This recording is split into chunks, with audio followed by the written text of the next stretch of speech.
Commander अनुमा आचार्य ने प्रधानमंत्री नरेंद्र मोदी के सोच और समझ के ऊपर गहरे सवाल उठाए हैं। उन्होंने कहा कि जिस तरह टाइमलाइन के अनुसार खबरें आ रही हैं, क्या ये सुनियोजित रणनीति का हिस्सा है? और इस तरह उन्होंने टाइमलाइन भी गिनाए हैं।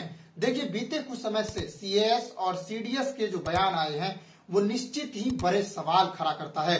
वहीं भारत के प्रधानमंत्री नरेंद्र मोदी जिस तरह भारत के अंदर घूम घूम के चुनाव प्रचार और भारत के अंदर अपनी छवि को भगवान वाली छवि बनाने में लगे हुए हैं, ये भी एक बड़ा सवाल खड़ा करता है। क्योंकि ट्रंप भारत के अंदर चौधरी बनने से नहीं कतरा रहा है, लगातार बयान दे रहा है। एक पर एक 11 बयान दे चुका है कि हमने सीज फायर कराया है, वो भी व्यापार के धमकी पर। वहीं कांग्रेस का कहना है कि इसने सिंदूर से समझौता कर लिया व्यापार के चलते, और बड़े सवाल भी उठाए जा रहे हैं। तो सीएस और सीडीएस के बयानों को भी देखेंगे। और मल्लिकार्जुन खड़गे ने भी सरकार पर गुमराह करने का आरोप लगाया है, तो इसे भी समझेंगे कि उन्होंने क्या क्या कहा है। एक एक करके समझते हैं। सबसे बड़ी बातें जो बीते कुछ समय से चर्चा में रही, चीफ ऑफ एयर स्टाफ का। चीफ ऑफ एयर स्टाफ ने अपने एक बयान में कहा कि कोई भी टाइमलाइन समय से पूरा नहीं हो पाया है। Timelines is a big issue. That is where that Vachan part comes in.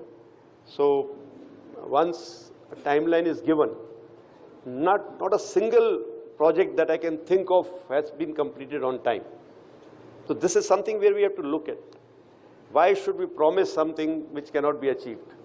While signing the contract itself, some of the times we are sure that it is not going to come up. But we just sign the contract. उसके बाद देखेंगे क्या करना। Obviously then the process gets vitiated. और इस तरह उन्होंने बड़े सवाल खड़े किए हैं। अपने आप में एक बड़ी बात है, इसे समझिए। चीफ ऑफ एयर स्टाफ का कहना है कि टाइमलाइन पूरी नहीं हो पा रही है। भारतीय वायुसेना को जितनी सामान चाहिए, जितने स्क्वाड चाहिए, एयरक्राफ्ट चाहिए, उतने नहीं है। अपर्याप्तता का सामना कर रहा है भारतीय सेना। और सवाल यही है कि अगर अपर्याप्तता है तो इसका मतलब ये हुआ कि सेना कमजोर हो रही है। तो बीते 11 सालों से प्रधानमंत्री नरेंद्र मोदी सत्ता में है, और भारतीय वायुसेना का ये जो बयान सामने आया है, इससे क्या समझा जा सकता है कि उन्होंने सेना को कमजोर किया, उन्होंने सेना को सही समय पर सही चीजें मुहैया नहीं कराई, पर्याप्त चीजें नहीं दी।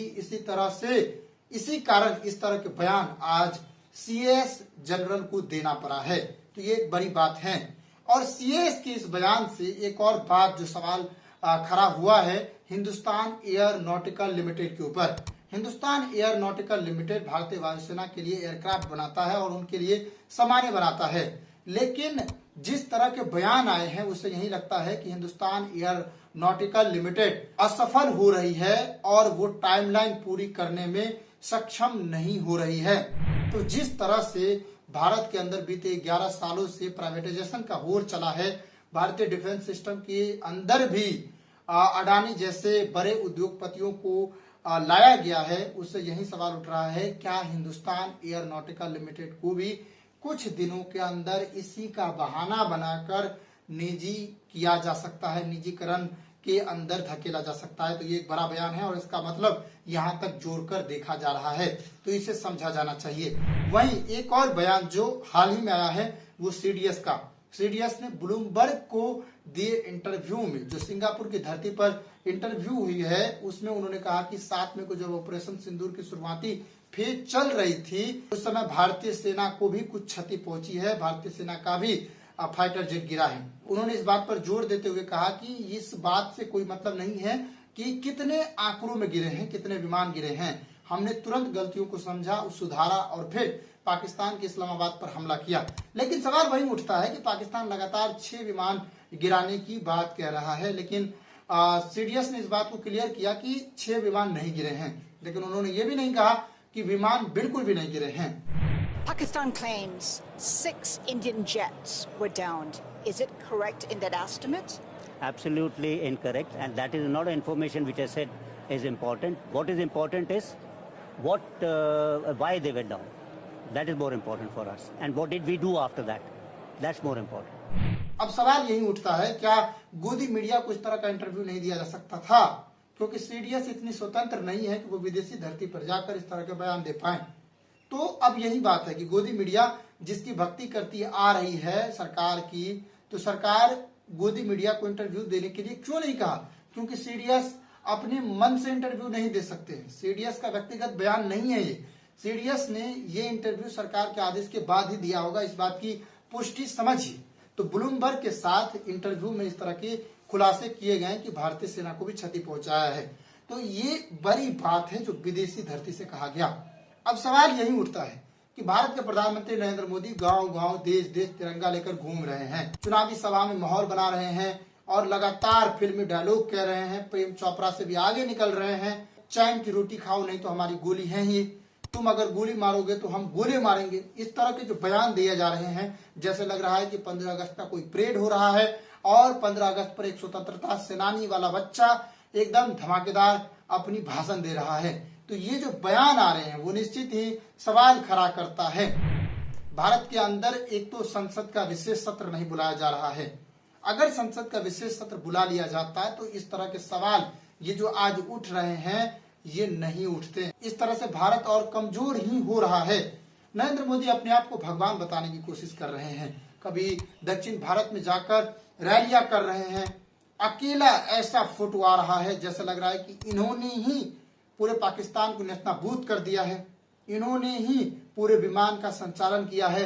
वहीं बिहार जाकर कह रहे हैं कि हमने बिहार से वादा किया था कि हम पाकिस्तान को धूल चटाएंगे और वादा पूरी करके फिर वापस बिहार लौट गए हैं। बिहार की धरती से देश को वादा किया था, वचन दिया था, आंख में आंख मिलाकर हमने कह दिया था आतंक के आकाओं के ठिकानों को मिट्टी में मिला दिया जाएगा। कानपुर में जाकर कहते हैं कि तुम गोली मारोगे तो हम गोली दागेंगे। अगर तुम गोली चलाओगे तो मान के चलो गोली का जवाब गोले से दिया जाएगा। इस तरह की जो बातें कही जा रही हैं तो वो प्रधानमंत्री की छवि को बहुत हाईलाइट किए जाने की कोशिश की जा रही है बीजेपी की ओर से। लेकिन ये बात समझा जाना चाहिए कि ये प्रधानमंत्री हैं, इनके और भी काम होते हैं। उनका काम है कि वो देश की जनता को सही जानकारी दे और देश की जनता को ये जो टुकड़े टुकड़े गैंग की तरह जो खबरें आ रही हैं, कभी उधर से कभी उधर से, कभी विदेश से कभी ट्रंप से, उसे रोका जाना चाहिए। ट्रंप लगातार चौधरी बन रहा है। 11वीं बार उनका बयान आ चुका है। 11वीं बार उनका बयान आया है कि हमने भारत और पाकिस्तान के बीच सीज फायर कराया है। भारत सीज फायर पर इसलिए मान गया क्योंकि हमने कहा कि अगर तुम सीज फायर नहीं करोगे तो हम व्यापार नहीं करेंगे। इसका क्या मतलब है? कांग्रेस कह रही है कि सिंदूर से समझौता कर लिया व्यापार के कारण और सवाल उठा रही है।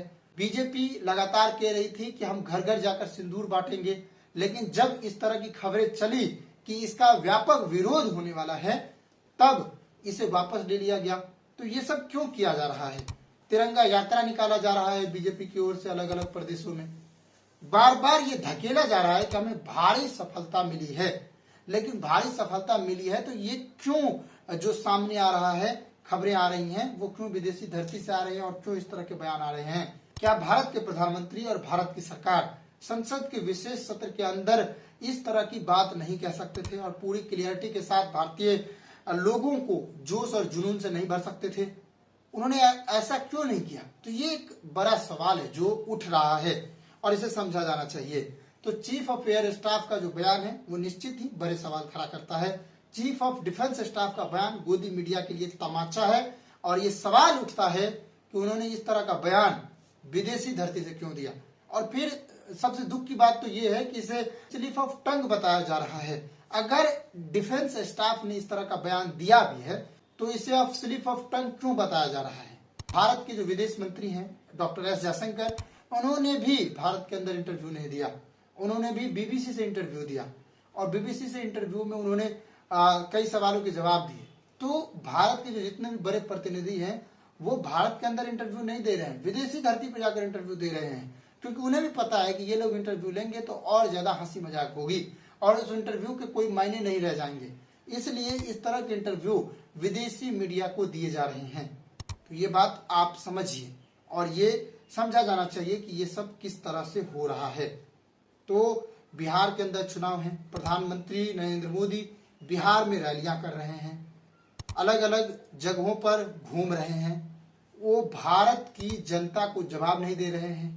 पहलगाम आतंकी हमले से लेकर ऑपरेशन सिंदूर की सफलता तक आपने क्या क्या किया, इसका एक एक विवरण संसद के विशेष सत्र में दिया जाना चाहिए था और वो विवरण नहीं दिया जा रहा है। लगातार वो चुनाव प्रचार जैसे माहौल बना रहे हैं, अपने आप को नायक बनाने की कोशिश कर रहे हैं।